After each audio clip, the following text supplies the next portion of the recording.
ప్రకాశం జిల్లా ఖమ్మం మండలం కందులాపురం గ్రామానికి చెందిన పద్మావతి అనే మహిళ తహసీల్దార్ కు శాపనార్థాలు పెట్టింది. తాము వేసుకున్న పంటను కోత దశలో ఉండగా బలవంతంగా కోసేశారంటూ ఆవేదన వ్యక్తం చేసింది. తహసీల్దార్ కార్యాలయం వద్ద రవికిరణ్ అనే మాజీ ఆర్మీ ఉద్యోగి కుటుంబ సభ్యులతో కలిసి నిరసనగా దిగాడు. 10 రోజులు ఆగితే తమ పంట చేతికి వస్తుందని, తర్వాత కావాలంటే స్థలాన్ని స్వాధీనం చేసుకోవాలని వేడుకున్న తహసీల్దార్ కనికరించలేదని వారు వాపోయారు. వచ్చిన వాళ్ళు ఆయన ఈయనకుండా మామిడి చెట్లు, నిమ్మ చెట్లు మొత్తం కోపించింది సార్.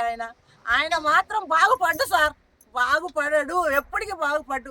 మమ్మల్ని ఇంత కన్నీళ్ళు పెట్టించినోడు ఎప్పటికీ బాగుపడ్డు. అది ఈ కోసిన వాళ్ళు ఇంకా దుర్మార్గులు సార్. వీళ్ళు కనీసం వచ్చేదాకా కూడా ఒక్క నిమిషం అన్నా మమ్మల్ని ఉండకుండా 4 మనుషులు వచ్చి కొట్టించిండ్రు సార్. ఇంకా అది మాకు న్యాయం చేయాలి సార్. ఏ చంద్రబాబు, ఏ లోకేష్, ఏ పవన్ కళ్యాణ్ ఎవరన్నా కానీ అది పోరంబాకే కానీ వేసుకున్నాం కదా, కొంచెం టైం ఇవ్వమని అడిగినాం సార్. మేము పచ్చని చెట్లు కోసిండ్రు చూడు సార్, చూసుకోమని సార్ వచ్చి.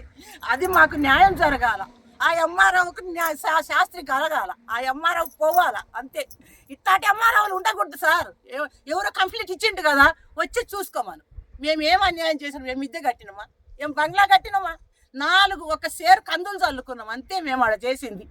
అది అంతదానికి ఆర్ఓలు, ఎంఆర్ఓలు ఇంతమంది వచ్చింది సార్. 10 కోట్ల స్థలాన్ని కబ్జా చేస్తే ఏమే కానీ నోరెత్తకుండా పంపించిండ్రు డబ్బులు తెంగి. మరి మేమేం చేసినాం సార్? కష్టపడి నా కొడుకు 20 ఏళ్ళు ఆర్మీ చేసి కొనుక్కున్నాం సార్. ఇది మేము అది కోర్టులో వేసుకున్నాము. మా మాట వినటం లేదు సార్. వాళ్ళు మాకు అన్యాయం చేయమని చెప్పండి సార్. నేను పిల్లలగాళ్ళం, మాకు పిల్లలగాళ్ళలో మమ్మల్ని అన్యాయం చేసి ఇవాళ మా కడుపు కోత పెట్టిండు ఆ దుర్మార్గుడు. మాకు న్యాయం చేయమని ఆ పవన్ కళ్యాణ్, ఆ చంద్రబాబును, ఆ లోకేష్ను కూడా అడుక్కుంటున్నాను. నాకు వచ్చి చెయ్యాలి వాళ్ళు, ఏదో ఒకటి చూపాలి. మేము చేసిన అన్యాయం ఏంది? మేమేం ఒక్కసారి వచ్చి చూడమను. ఏ రాజకీయ నాయకులైనా ఒక్కసారి వచ్చి చూడమను. మేమేం చేసినాం ఆడ? ఒక్క 4 గింజలు కంది గింజలు చల్లుకున్నాం, అంతకు మించి మేమేం చేయలే సార్. ఆడ మేమేం చేయలే. ఒక్కసారి వచ్చి చూడమని సార్. ఇదేనా ఈ లోకల్ ఎమ్మెల్యే చేసేది, ఎంఆర్ఓ చేసేది? ఇదేనా ప్రజలకు చేసే న్యాయం? ఇదేనా? మేము ఇంట్లో 12-13 మంది ఉన్నాం సార్. మేము అందరము తల్లులు, పిల్లలు, 3 కొడుకులు, కోడళ్ళు, పిల్లలు బత్తింలో అన్నాం సార్. 2 రోజులు ఉంచండి అయ్యా, నిలువన కోసి పారేసిండు సార్.